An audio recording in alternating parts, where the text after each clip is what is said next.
Warning, this video may contain spoilers for the TV show or movie that we discuss in this video. If you have not yet watched the TV show or movie that this video is about, please come back to the video at a later time after you have watched the content that was discussed. You have been warned.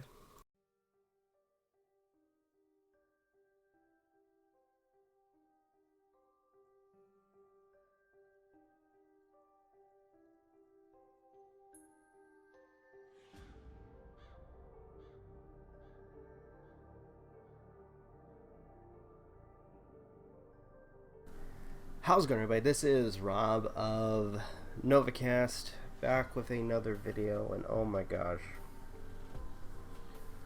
So, I don't know what was the dysfunction with this movie. So we're going to be talking about Silent Hill Revelation, and if this pissed off the fan, like the first movie, if it pissed off the fans, this pissed them off even more. And even the people that weren't original fans of the franchise were pissed off. This is something it was just so lazy. This movie was so freaking lazy. It's to the extent of the Resident Evil movies, and those I will be talking about pretty soon. And it's funny how those go from, and in fact it kind of reminds me of this, where it's half decent to them fucking it up. Silent Hill Revelations is a terrible movie that resorts to only quick instant freaking jump scares, which does nothing. Sure, you're gonna get somebody quickly startled, but at the same time, it is not subtle. It's just in your face freaking jump scares. It's dumb. It is extremely dumb. So for this one, they thought, well, we fucked up the story for the first game, and I actually did a little bit more research before this one, so I was a little bit more prepared. They fuck up the story for the first one, so they thought, you know what? We did not do a good job with the first one. Why don't we go ahead and fuck up the story for number 3? And oh boy, did they royally fuck it up. Silent Hill Revelation is probably one of the worst movies I have ever seen.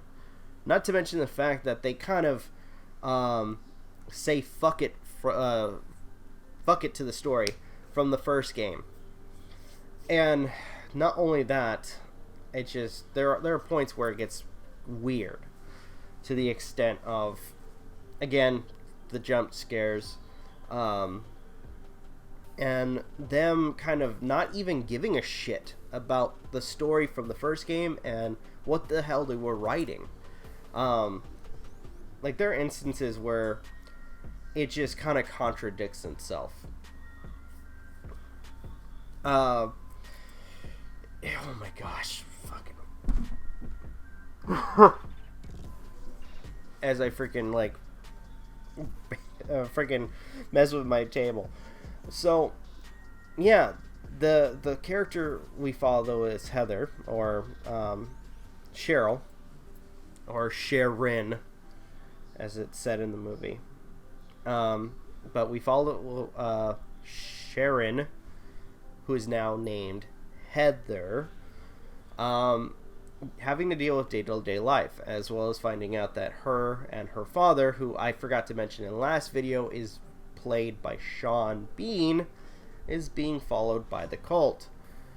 And the entire time, whenever she has nightmares, she writes it down, and apparently he's hiding any evidence of the cult ever existing.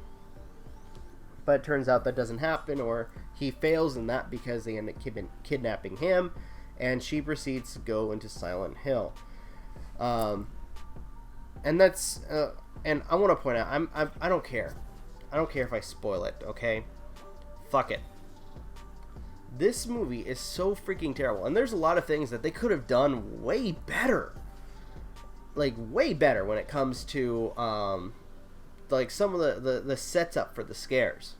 Like there's this instant where like near the beginning of the movie you have this like costume bunny thing that does a like quick jump scare, and honestly it would have been great if you had this like instead of it like doing a quick like just instant head turn and freaking loud jump scare noise, the head slowly freaking turned to Heather and had like some kind of fluid or blood just pouring out of its eyes and mouth.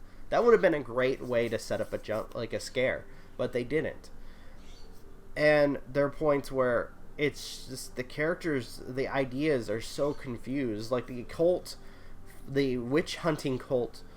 By the way, you got spoilers, but I don't care. The witch hunting cult that was in the last movie is irrelevant because they try to force the ideas of the third game, and it's like, wait a minute. Originally, you guys were trying to kill Heather or Cheryl or Alessa, but now you're trying to preserve her for another purpose.